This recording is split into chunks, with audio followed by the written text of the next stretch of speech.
Em 24 de maio de 1987, a primeira página do jornal A Ordem, de São José do Calçado, o jornal mais antigo em circulação no Espírito Santo, feito em gráfica própria, noticiava: Geir Campos, calçadense ilustre, colabora com o nosso jornal.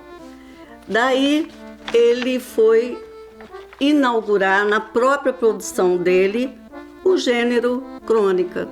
Até então eram poemas, traduções, apresentações de livros, teatro, ele foi professor, mas essa parte, depois de muita pesquisa, leitura, eu concluí que ele inaugura a crônica justamente no jornal mais antigo, que era o da terra dele.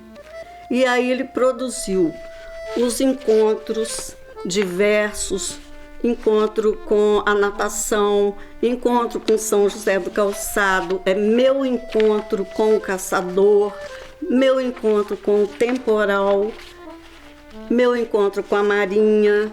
E essa produção toda se estendeu de 1987 a 1991.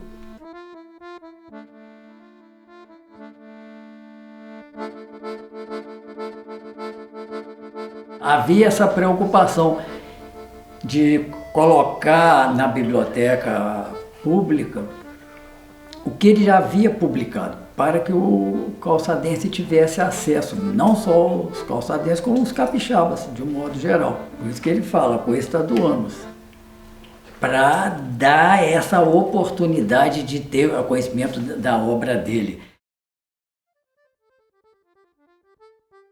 Eu dando aula para a turma do Formação Geral, estávamos fazendo o trabalho sobre o Geir. E meus alunos acharam muito interessante ter um autor calçadense famoso. E falou, mas Dolores, é verdade que ele é de Calçado? Eu falei, ele é de Calçado. E eles empenharam mesmo a fazer aquela pesquisa. Eu dividi a turma em grupos. E eu fui até a vovó Zizi. Falei, vovó Zizi, será que nós conseguiríamos um contato com o Geir? Ela disse, ora, você não vai conseguir só um contato, não. Faça o convite para o Geir vir a Calçado. Fui muitíssimo bem tratada, sabe? Ele, mas muito simples, me surpreendeu demais a conta. De uma cultura ímpar. Ele falou, o que você deseja, professora? E como o Juliano Tatagiba tinha feito, né, a Semana Cultural, porque era uma semana mesmo, com teatro, danças, palestras, nós marcamos, inclusive era da turma do Juliano, e ele veio. Um homem muito simples, brincalhão, muito brincalhão, galanteador. Ele falou que o ar de Calçado o tornava um moleque. Eu me sinto um moleque nas ruas de Calçado.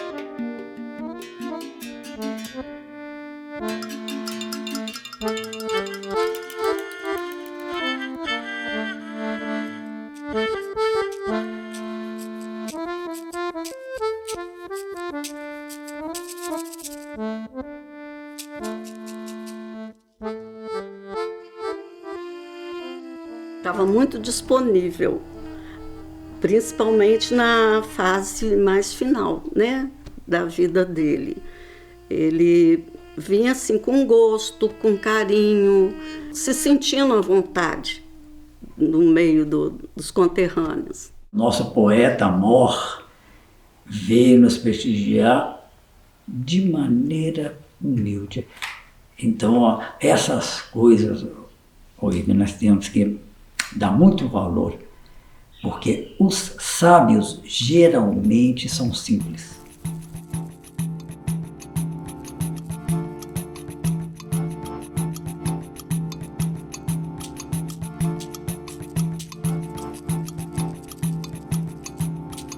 Geir entrou como se fosse a casa dele, o colégio de Calçado.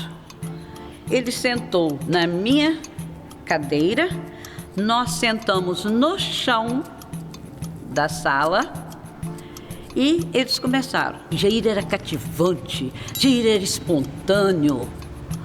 E os meninos se sentiram assim, da idade dele. Ele foi muito perguntado e tal. Ele falou, tem coisa melhor do que namorar? E a meninada adorava, né?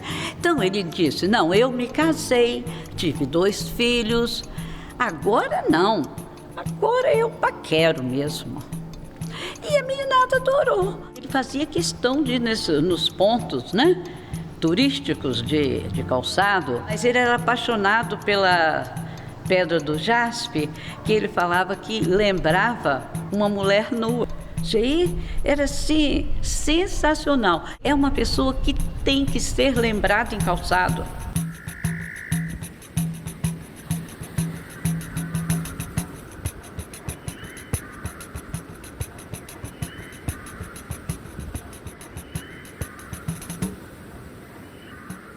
O Geir era uma pessoa extremamente tranquila, que não tinha em momento nenhum a pose de Geir Campos. E olha que ele podia botar, ele tinha sido citado por Neruda. Ele era um cara muito importante.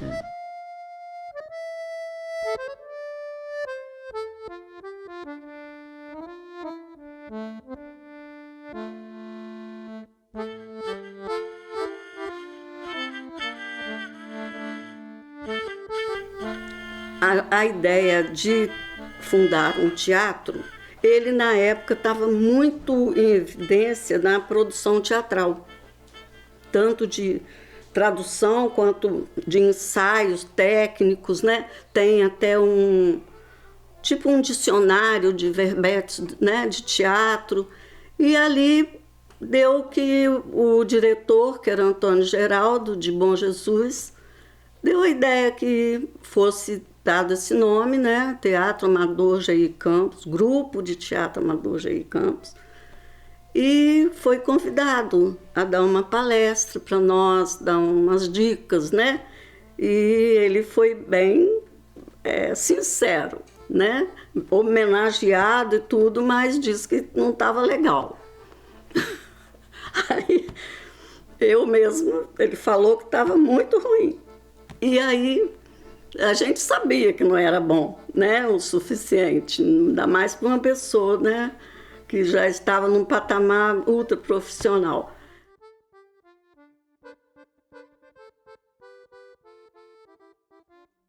Eu acho que não havia assim maior intimidade, porque eu não sabia que Geir tinha sido criado aqui em Campos. Eu não sabia esse detalhe da vida dele. Eu achava que ele era do Espírito Santo, tinha vindo de São José dos Calçados. Mas não, ele passou a juventude aqui. A gente descobriu isso, mas na época eu não sabia.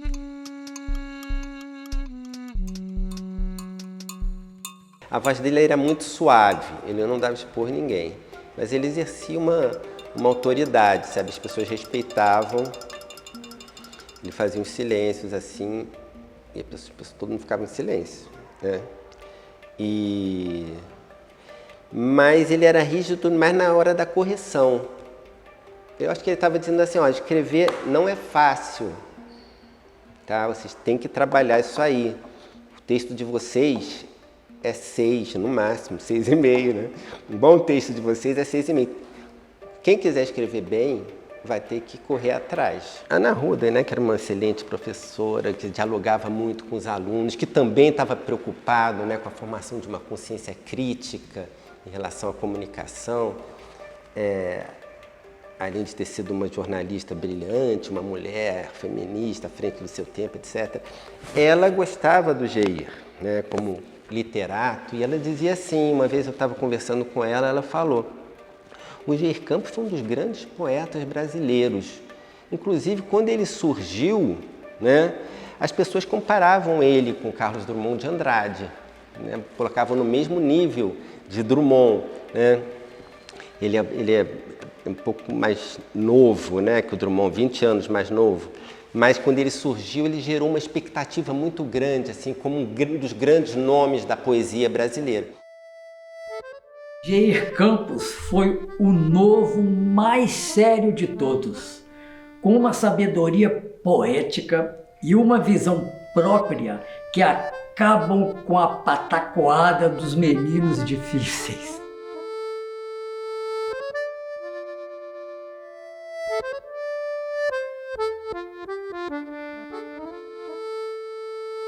Esse lado do Jair deve ser reconhecido.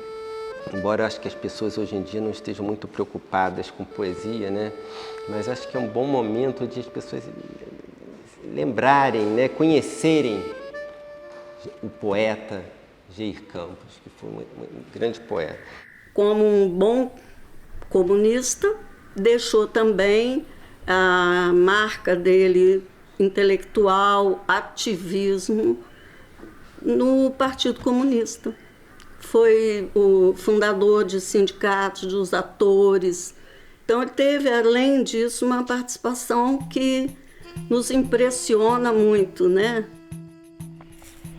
Lição. Sai desse livro, meu filho, e dá um pulo aqui fora. Olha esta rua, onde boiada não passa, nem passa boi, mas moreninha do cabelo cacheado passa.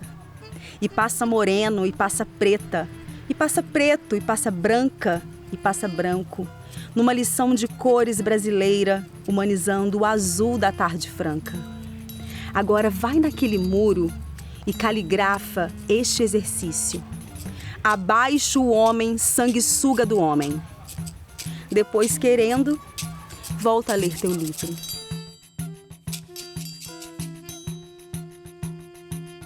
Diz que ele era o mais versátil da geração dele. O talento dele é diversificado. É tradutor, teatrólogo, é um cronista. Inclusive o Jair Campos foi editor também, juntamente com o poeta Tiago de Mello. Eles fundaram em 1951 as edições Hipocampo. O mais interessante dessas edições é que elas eram feitas numa gráfica de fundo de quintal, após o expediente dela, quando os editores imprimiam os livros já compostos tipograficamente e diagramados. E o mais interessante dessa saga é que o processo de acabamento dos livros era feito na residência do Jair Campos com a colaboração de toda a família. Um processo artesanal envolvendo também o núcleo familiar.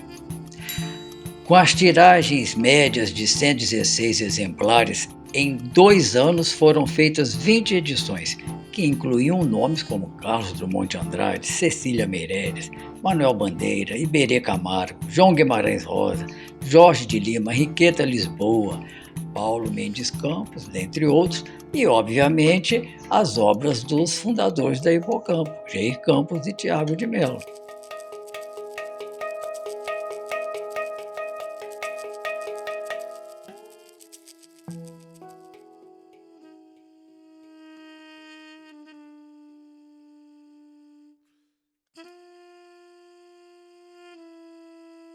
Urgência.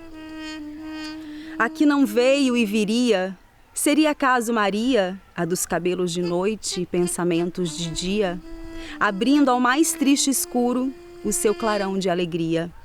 Seria talvez Maria que viria e não veio, com seu samburá vazio e seu espírito cheio de cores para ajudar a fazer bonito o feio.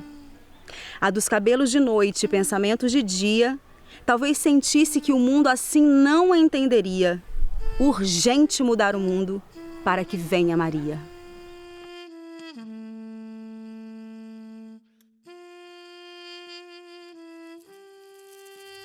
E só quem sabe fazer poesia com sabor é quem tem a alma de poeta, não quem tem um coração de poeta, quem tem a alma.